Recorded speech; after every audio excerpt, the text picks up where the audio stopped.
నమస్తే కాక, welcome to Khattar vlogs బూర్కపిట్ట. అయితే ముచ్చటేందంటే ఇలా శుక్లారం కదా, అయినా కానీ పనికి వచ్చిన ఇక మా సారంలో కొడుకున్నాడు. ఒకసారి మరి ఆ పిల్లగాన్ని కొంత తెలుగు నేర్పు ఏమంటాడు కనిపించిండా? आपका नाम क्या? रजत. हाँ रजत. తెలుగు में बोलो. రజత్. रजत. నమస్కారం. నమస్కారం. అందరూ ఎలా ఉన్నారు?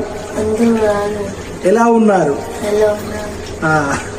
మా సారన్న కొడుకు ఆ తెలుగు నేర్పా చుట్టూ అత్తలేదు. సీకేగా సీకుగా లాజిం కసం సే ఓకే సీక్దేగా మేబీ ఇక నేర్పిమంటాడు ఖచ్చితంగా నేర్పిస్తా. ఈ మా సారన్న కొడుకుది సారది యూపీ నుంచి మా సారల్లో. ఇది కాక ఎరటి ముచ్చట. ఎట్లున్నాడు మా సారన్న కొడుకు? అయితే గమ్మతున్నాలే, గుత్తి ఒకటెక్కడ భయపడుతాడు, ఎప్పుడు నా వెనకనే ఉంటాడు.